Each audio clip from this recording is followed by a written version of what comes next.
افسانه‌های جالب، قصه‌های رنگین، دلیری و چالاکی قهرمان‌های افسانه‌های خلق تاجیک در برنامه خواب شیرین برای بچه‌های عزیز و شیرین از رادیوی تاجیکستان.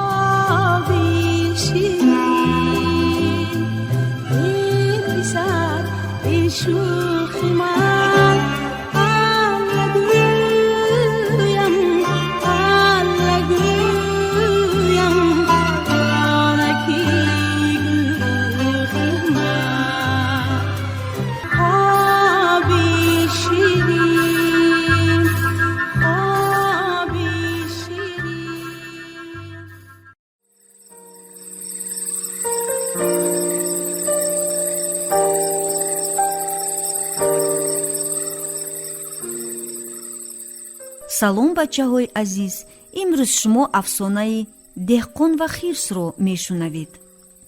марде буд, замин шудгор карду гандум кошт.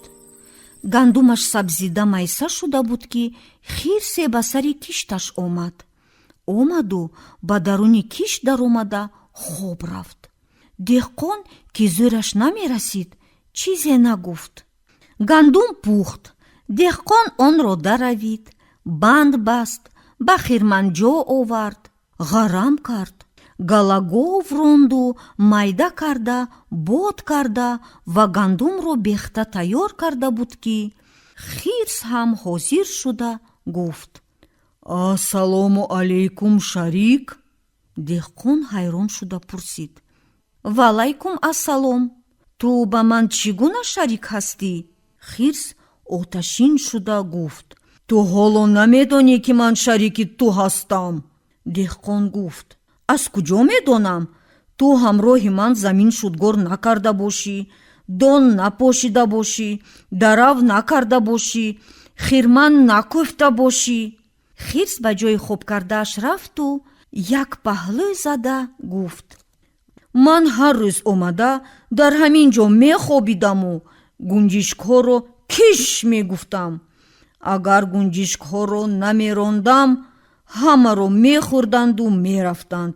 барои ту ягон дона гандум ҳам намемонд. деҳқон дид ки аз ин хирси муфтхӯр илоҷи халосӣ нест. ночор гуфт: хайр, биё ба сари хирман меравем, тақсим мекунам. ба сари хирман омаданд. деҳқон гандумро ду ҳиссаи баробар карду ба хирс гуфт: акнун ҳиссаи худро гир. ман халта надорам, халтаро деҳ, гуфт хирс. ин тавр бошад, ман ба хона рафта барои ҳардуямон халта меорам, гуфта деҳқон ба деҳа равон шуд. рав, ман гандумро позбонӣ карда мешинам, гуфт хирс. деҳқон ба деҳа омаду ба занаш гуфт: зан, мушкиле ба сарамон омад. ҳамон хирс пайдо шуд, мегӯяд ки ман замини гандуматонро позбонӣ карда будам. аз ин рӯ ман низ шарики шумоям. нисфи гандуми моро гирифтанист. коре карда аз он фалокат халос шуданд дар кор, гуфт занаш. набошад бе гандум монда аз гуруснагӣ мемурем. хайр, чӣ кор кунем? пурсид шавҳараш. метарсонем, гуфт занаш. бо чӣ роҳ?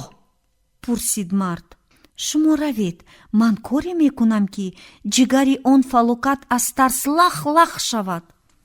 деҳқон ду халтаро гирифта ба сари хирман омад. омада дид ки хирс чағора мекобад. барои чӣ чағора мекобӣ? пурсид деҳқон. ҳиссаи худро ба ҳамин ҷо меандозам, поида хӯрда мехобам. зани деҳқон бачаҳои деҳаро ҷамъ карда ба як хар хокистар бор карду харро ба тарафи хирман ронд. ҳамин ки ба хирман наздик шуданд, ба бачаҳо гуфт ки бо тамоми овозашон ғавғо бардоранд. худаш линчаи хокистарро бо асо задан гирифт ки чангаш дар ҳаво печид. хирс аз ин ҳодисаи ногаҳонӣ тарсида ба чағораи кофтааш даромад. эй деҳқон, дар ин ҷо хирсро надидаед? фарёд кард занак. Хирс ба шумо чӣ дар кор? гуфт шавҳараш. духтари подшоҳ бемор шудааст, ба ӯ равғани хирс дору будааст, ҷавоб дод зан. хирс ин гапро шунида ба деҳқон гуфт: эй шарик, аз ман хабар надеҳ. бехабар додани ман ҳам туро меёбанд, гӯшҳоят намоёнанд, гуфт деҳқон. эй ошно, достро гиру гӯшҳоямро бур, илтимос кард хирс. деҳқон достро гирифту гӯшҳои хирсро бурид. ҳамин вақт занаш боз фарёд кард: эй деҳқон, ягон хирси порина надидаед? не, гуфт деҳқон. чӣ дурӯғ мегӯед? пои пешашро мебинам, овоз дод зан. хирс аз тарс ларзида ба деҳқон гуфт: эй ошно, зуд пойҳои пешамро бибур. деҳқон гуфт: гӯшҳоятро буридам, боз пойҳоятро бурам, чӣ хел зиндагӣ мекунӣ? то тамом шудани ҳамин гандум сиҳат мешавад, ҷавоб дод хирс. деҳқон пойҳои хирсро бурид. занак боз фарёд кард: эй деҳқон, ягон хирси перорсолинаро надидаед? не, гуфт шавҳараш. зан боз фарёд кард: чӣ дурӯғ мегӯӣ? ана сараш менамояд.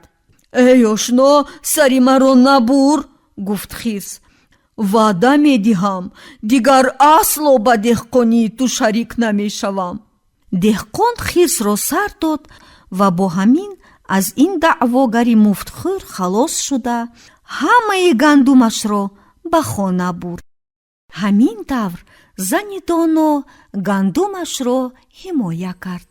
бачаҳои азиз, ин буд афсонаи деҳқон ва хирс. бо ҳамин барномаи мо ба поён мерасад.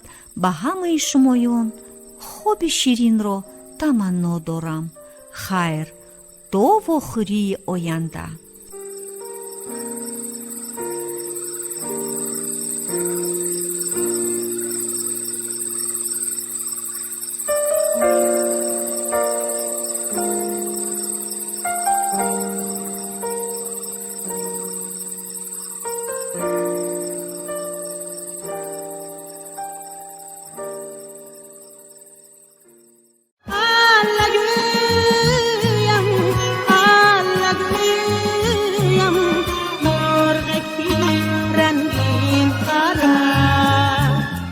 افسانه‌های جالب، قصه‌های رنگین، دلیری و چالاکی قهرمان‌های افسانه‌های خلق تاجیک در برنامه خواب شیرین برای بچه‌های عزیز و شیرین از رادیوی تاجیکستان. خواب شیرین برای